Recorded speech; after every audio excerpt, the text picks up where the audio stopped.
Hi, I'm Pastor Valencia, and welcome to Study Your Bible.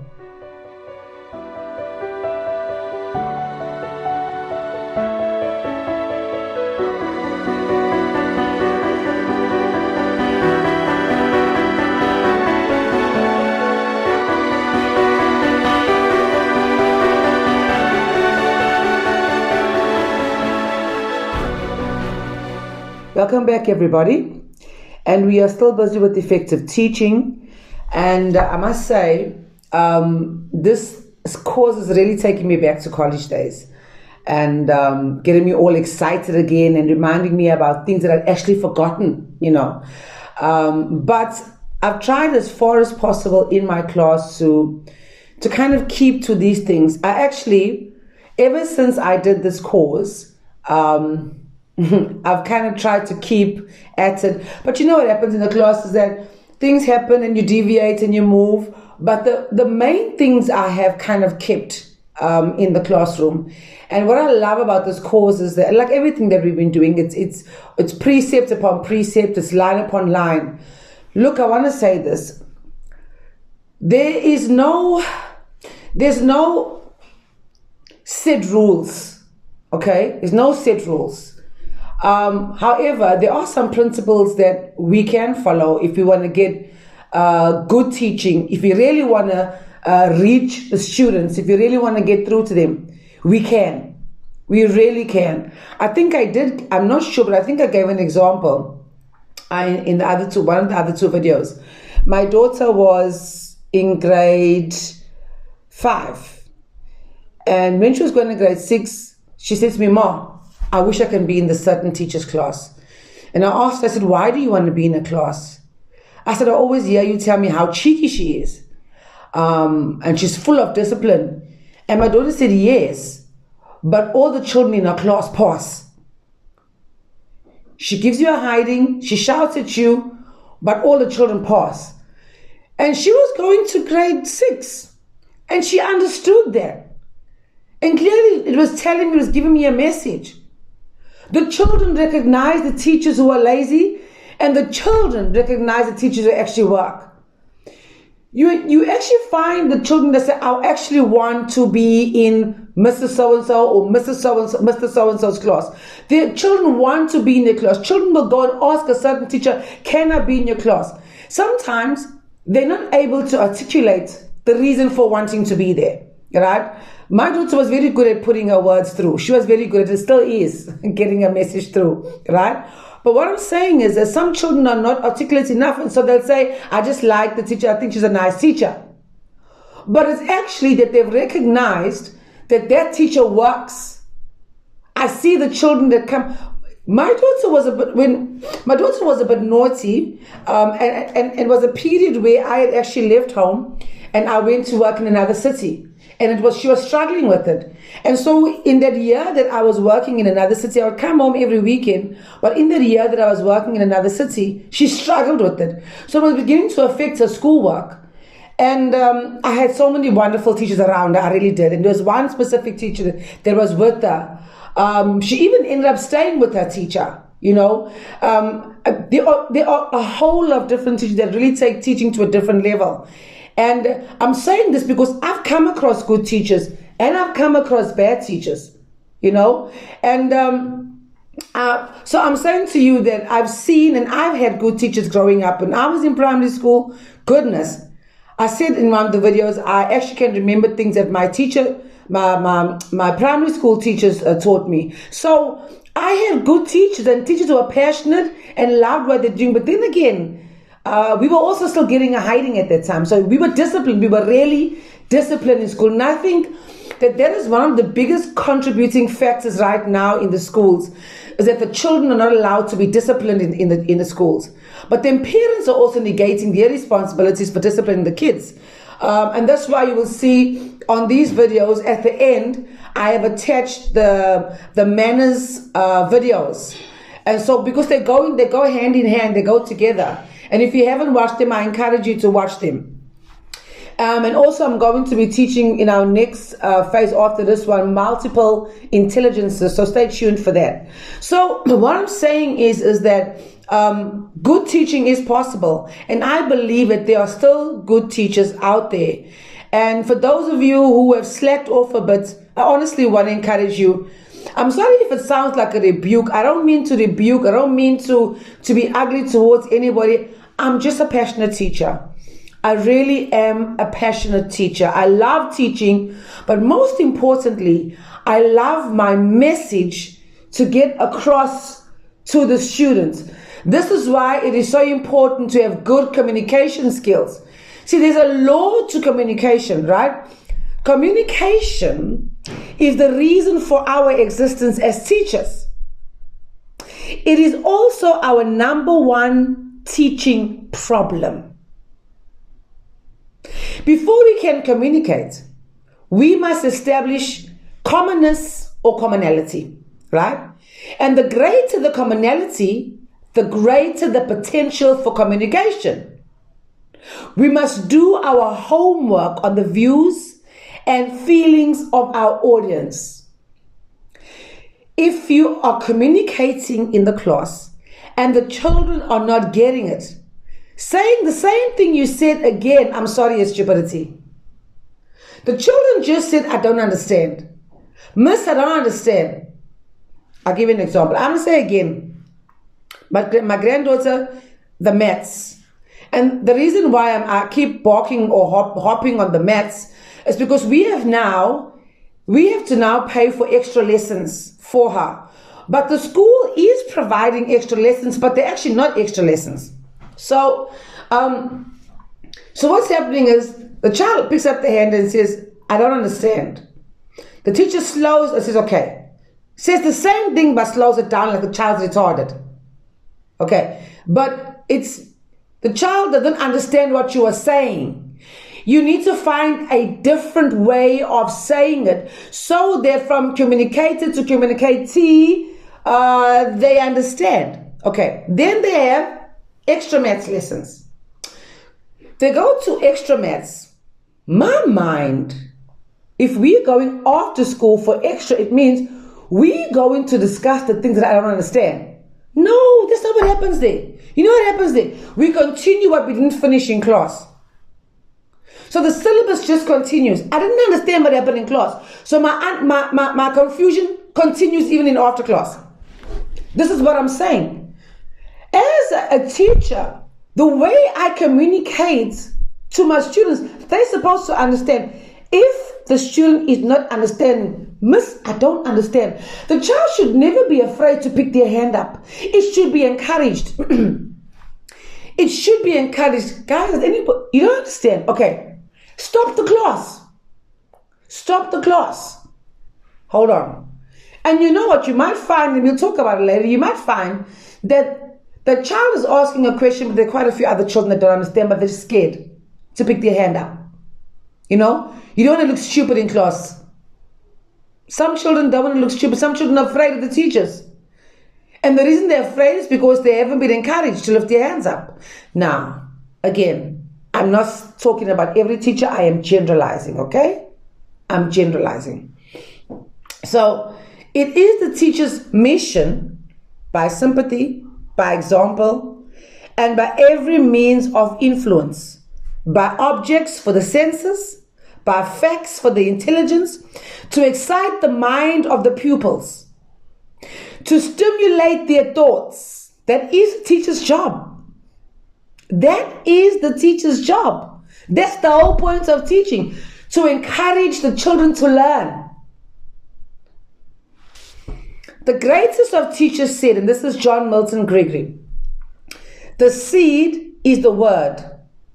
The true teacher stirs the ground and sows the seed. Come on, come on. I couldn't have said it better myself. I'll say it again. The seed is the word. The true teacher stirs the ground and sows the seed. Come on now, right? To truly impart information requires the building of bridges from me to you, right? There will be no fooling your audience. Oh, sorry, I missed this. To do this, ask questions and make less statements. For me personally, I learn with questions. Once I have a question formulated in my mind, that's how I learn. Not by a statement, by a question. When there's a question asked, it piques my interest like you will not believe. It sets me in motion. It makes me run dizzy. A question. I want to know the answer. Now, we as teachers have such a great responsibility. We have been put in a position to change and enhance and to draw out and to sow seeds. Oh God, do you know what a privilege that is? Man, you know how much respect I have for teachers, and especially good ones. I have so much respect for teachers. It's not easy. Hey, being a teacher is not easy. You know why? You got to be constantly learning. You're constantly increasing and improving yourself. You're constantly having to find and figure ways to excite the learners. It's a never-ending job. It can be exhausting, but when you love what you do, it is exciting. Okay, let me ask this question. As a teacher, you're teaching in the class, and you've got them all. They are all glued. They are interested.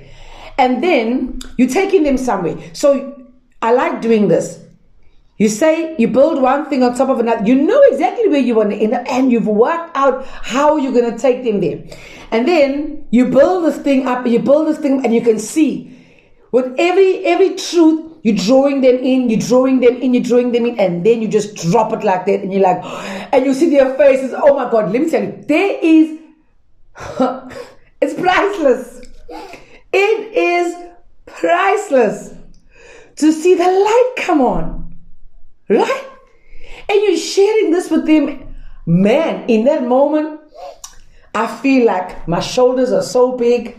I feel like I'm walking tall. I feel like the most beautiful girl in the world. Because you know why? I have brought understanding. I get excited when people understand. You know why? Do you want to know why I get excited? Because in this moment, truth has come in. In this moment, a mind, a soul has shifted. No longer will they think the way they used to think. Scales have been removed. There is a moment of change that has just stepped into this person's life. But not just their lives. Not just their lives. But those around them, their family members. Let me tell you, one moment in your life can change everything for you. Sometimes just a picture you see, sometimes just going to a different place will teach you a lesson that you will never forget. This is our job as teachers. To teach, to build bridges. That when it leaves us and goes over to them, it reaches them. It reaches them. They receive it. This is our responsibility as teachers. All right? To do this, ask more questions and make less statements. You won't be able to answer the need if it's never revealed to you. Yes. So, this is exhausting, but I do it for the sake of the learner. So I give instructions on how to do things, and then I see someone didn't follow the instructions. But then I have one person that won't follow it and won't follow it, but then I realize, okay, something's wrong here. I know I'm not communicating wrong. I've explained this thing 100 times.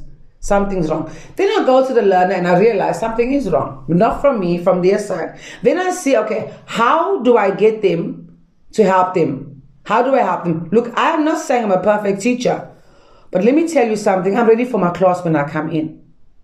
I'm very ready for my class when I come in. So much so that there's not enough time to finish what I need to do. I get them to such a state, there are so many questions that sometimes it's hard for me to get through my notes. This is also one of the reasons I started doing these videos.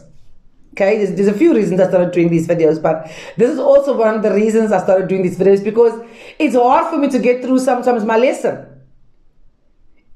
It sparks so much questions. Then they want to know this, then they want to know this. But can I tell you something?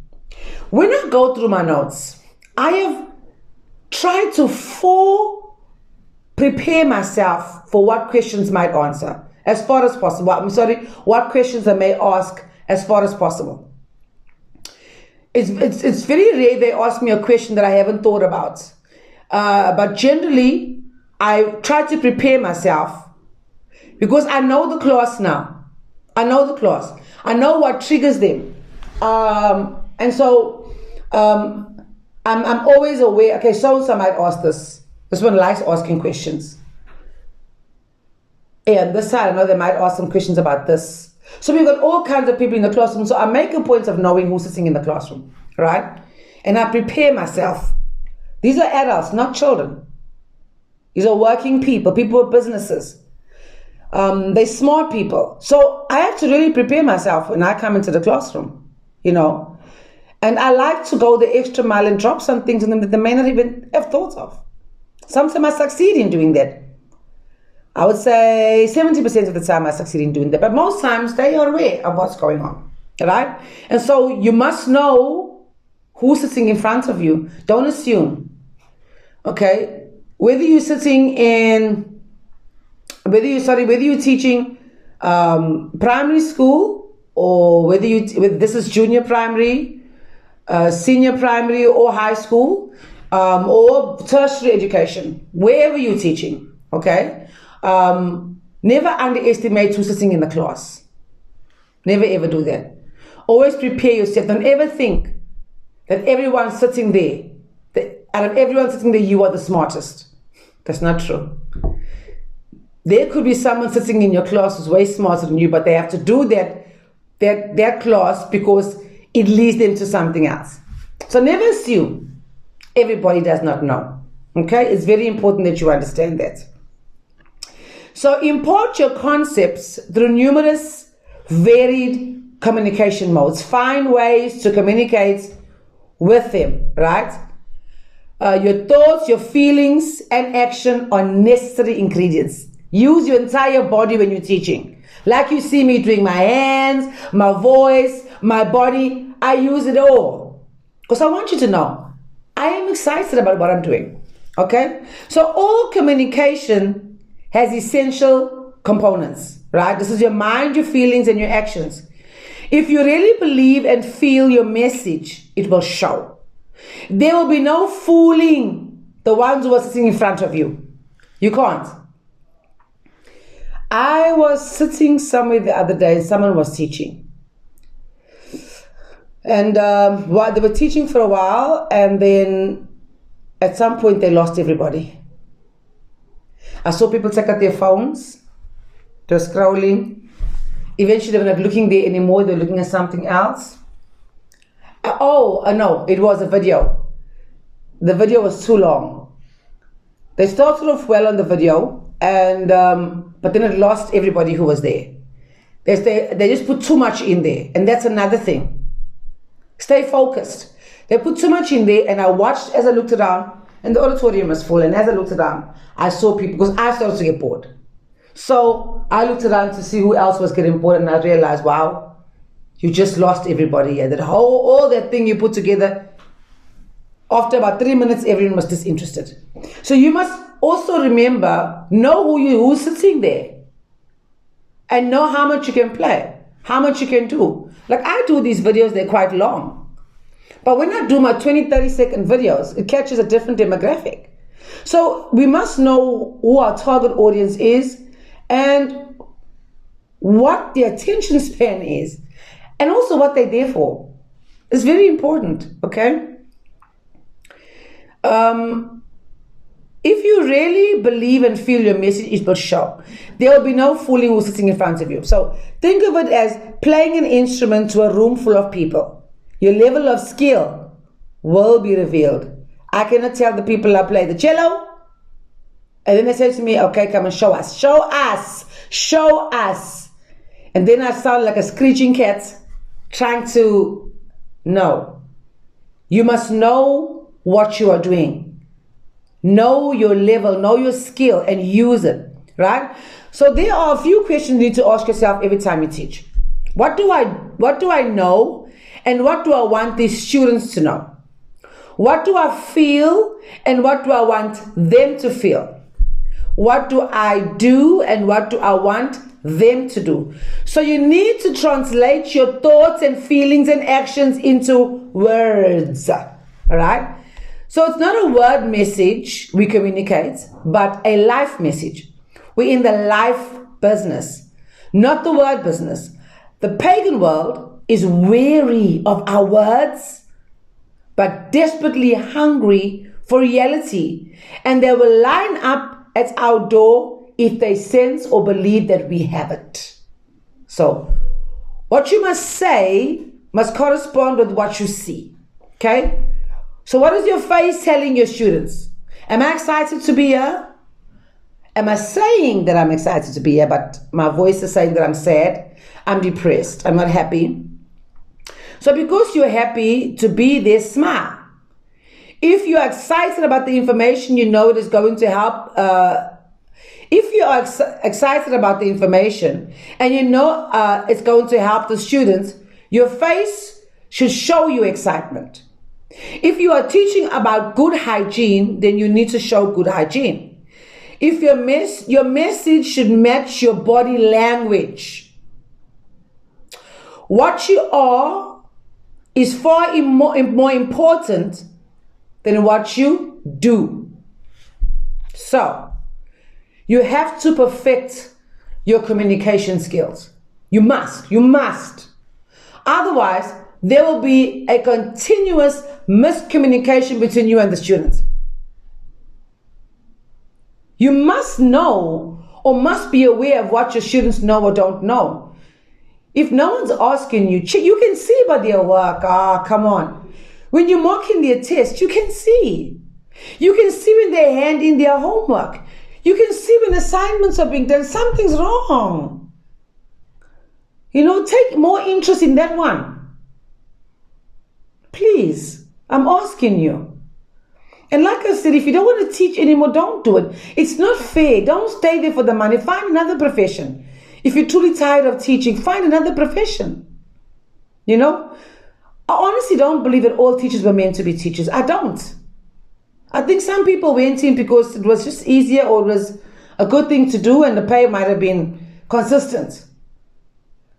I don't believe every teacher was meant to be a teacher. I think teaching is a gift. I really do. I've seen the ones that have a gift in it. I've seen how they can put their stuff across. Teaching is a gift. I've said in my previous videos that teaching is not about methodology. It's not about that. If I keep doing the method, If you're teaching a subject, you shouldn't only know the method. You should know an easier way of just explaining the method. Not just, look, I can read.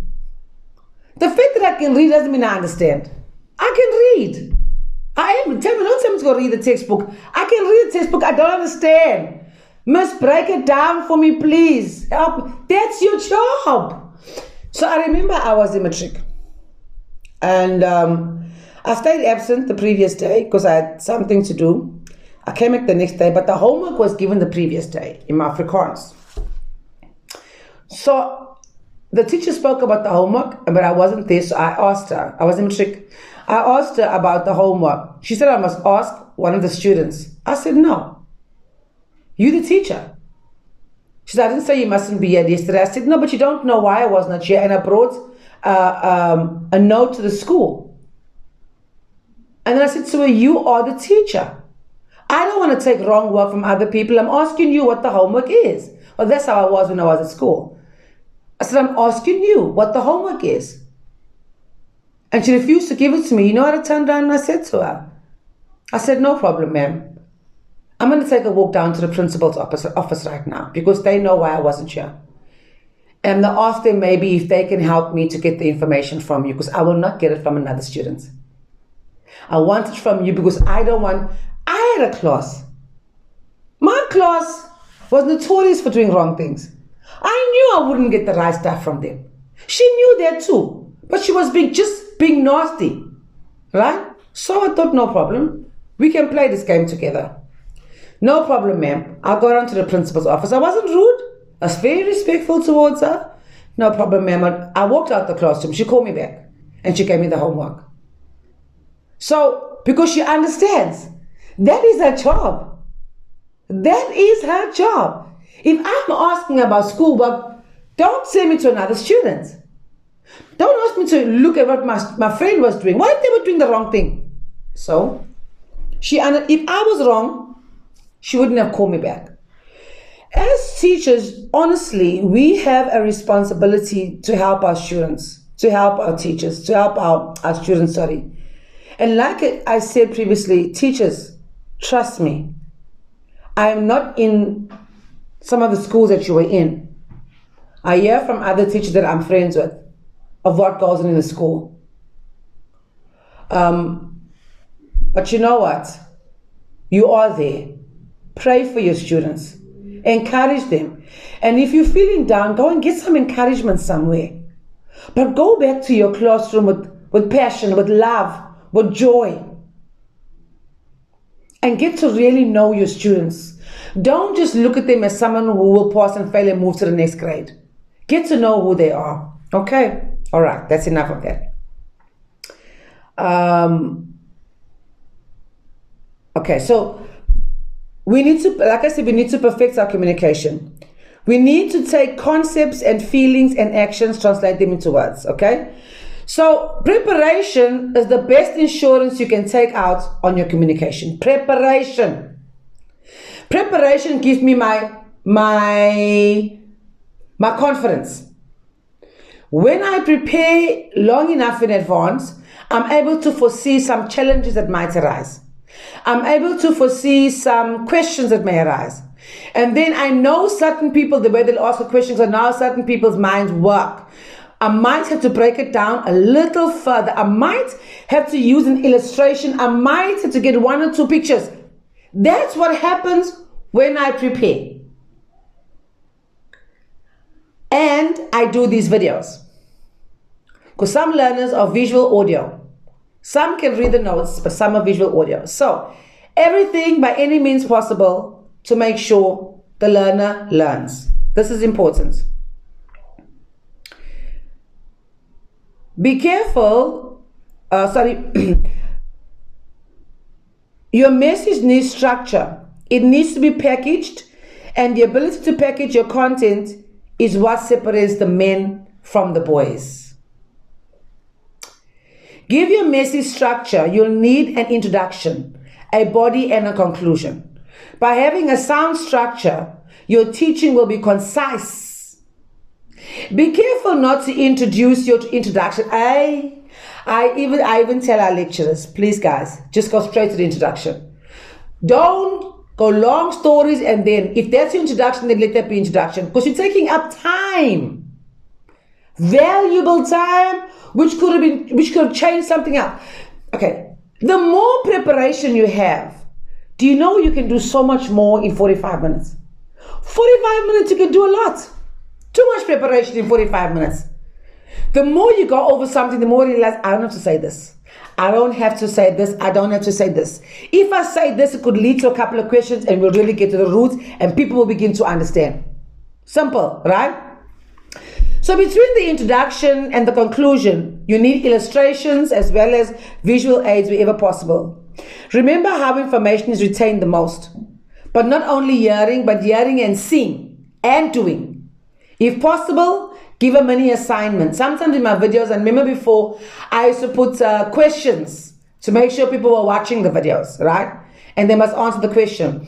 If you can include an action, the retention level is even greater. Do not forget to be receptor sensitive.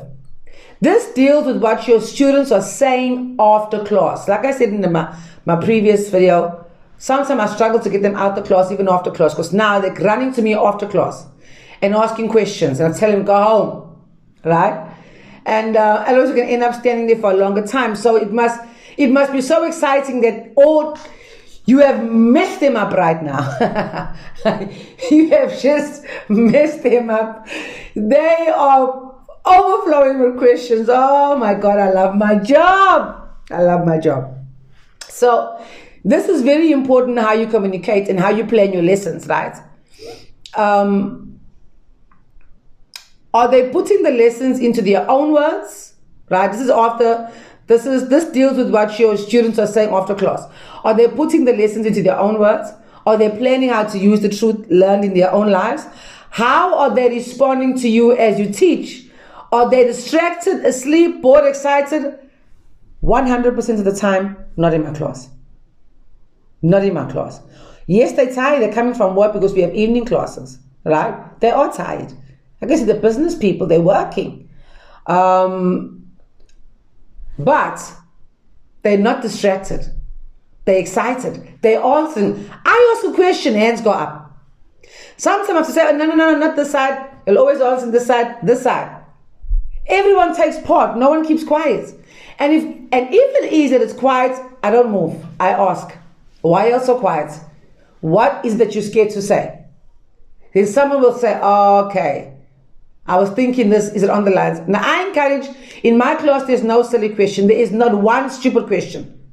Okay? So ask any question that you like on the topic. Doesn't matter. I don't think it's silly. That gives me insight into where you are. Okay? That's very important for me. So presentation involves several things. Enunciation is speaking clearly so people understand exactly what you are saying. Diction means the degree of clarity and distinctness of pronunciation in speech or singing. I had one lecturer who spoke very fast, and the students were struggling, and his words he wasn't completing his sentences and his words. And so I spoke to him about it, and he took the correction. You must hear him now. He's amazing. He's really taken the standard to another level. So it's very important that we are clear when we are speaking, that they understand there's no misinformation, right? Or struggling to hear you. Okay? So pronunciation of words properly is vital to your success in communication. If you mispronounce a word, my students will laugh at me. Your class could be thinking about that for the rest of the time with you. I don't know how it is all over the world, but for us, they will just laugh at you and move on. Okay? You have then accomplished very little. If you are teaching young students, then you are doing them a disservice now and in their future by teaching them by example, proper diction. Also, watch your slang.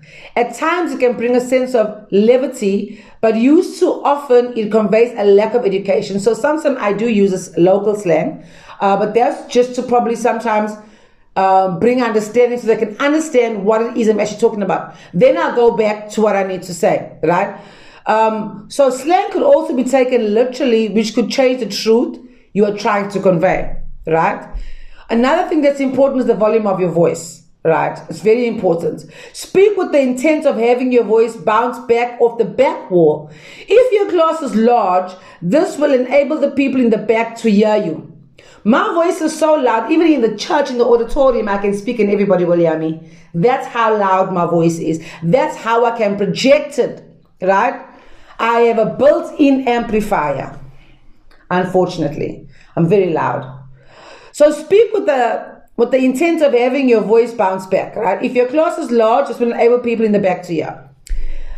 Vary both your pitch and your speed. There's another guy I would watch, my son often watch him, I think his name is Ron something. And he would say certain words and he will hang on certain words. And he does it throughout his speech. It's a tactic on how to get people to listen to you and hear the things you're saying and remember the things that you're saying. So I forgot his name, it's Ron something. And I think he's passed away now. But he hangs on to different words that you'll remember. It's almost funny, but you actually remember the stuff. So find ways in which you can get the message across, even in the way you pronounce your words. Certain things you want to highlight, change the pitch of your voice, different tone. Don't speak with the monotone, it's boring. People will fall into sleep. There was one teacher when I was at Bible college, the guy had a boring tone. I used to listen to worship in one ear, but he didn't know. I know it's naughty of me, I shouldn't have done that, but I'd have my laptop, plug my earphones into my laptop. I sit in the back of the class. My one earphone is in there, and while he's talking, the only way I could stay awake was to worship the Lord, because the guy was really bored. He was extremely boring. Right? And then he was teaching the Old Testament survey, like just running through the Old Testament.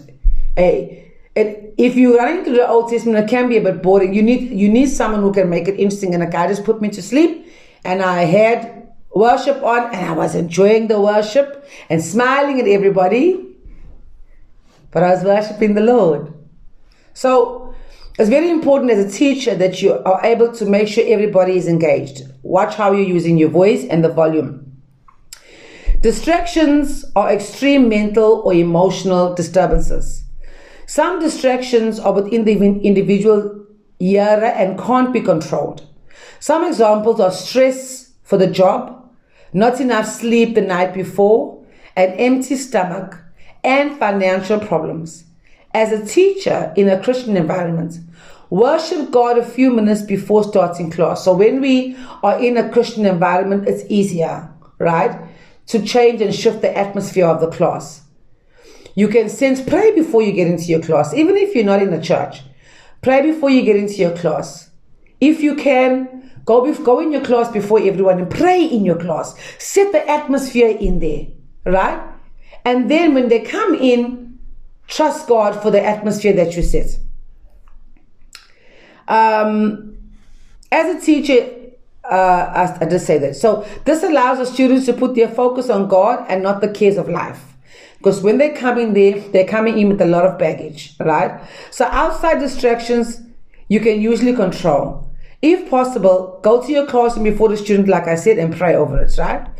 Make sure the room temperature is good. When the aircon is blowing like that, all I can think about is how cold it is.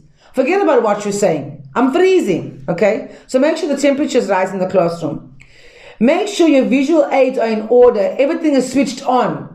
You're not trying to figure things out while the class is happening, right? Walk through your lesson and see if you have the visuals you plan to use. If you have a presentation, make sure it's set up before the class comes in, right? Then get them ready to be used in a way that helps the flow of your presentation. Room setup. Pick up any trash and rearrange the chairs so that it aids you as a teacher. Encourage feedback from your class. As a teacher, you want to find out what the learners know, how they feel, and what they're doing. Did they enjoy the class? Did they enjoy the lesson? You need to get the learners to tell you what they are learning, so you can talk to them the following. So you can ask them the following questions. This is essential to changing and becoming a better teacher. Ask students if they understand. Like really wait for the answer. Ask them to understand. If the answer is no, then go back to the beginning and start again. Now, my advice would be not to wait until the end and ask this question. If you finish one segment, ask questions there. Make sure everyone understands there before you move on. Right? Don't relay information in the same way you did in the first time. I spoke about that earlier. It didn't work. Rework the information and explain it from a different vantage point. Use different visual aids. Keep at it until you learn how the student learns. Chances are he represents more students than just the one. Ask students to write what you have been teaching in their own words. How can the students take the information you have given them and apply it in their own words? This gets the information out of the abstract into the practical. I do this assignment with every module. And I see from reading who gets it and who doesn't understand it. The one who gets it, I give an A. Sometimes even the grammar is not all that.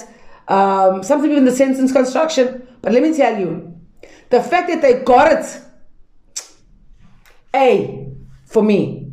It's not just regurgitating. They're telling me how they're going to apply it, what they learned from here, what really changed and shifted them. I can see it's working. So that for me really tells a big story. And this is why I prefer marking all the work myself, because I want to know what's happening with them.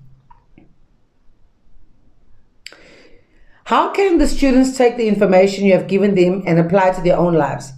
This gets the information out of the abstract into the practical. Ask if the students have any questions about the subject matter. This again will reveal whether you have made your point or not. Be sure that you are honest with your students. If they ask questions that you don't know the answer to, tell them you don't know and assure them you look up the answer and get back to them. Now, I don't always get back to them on that. So here's what I do.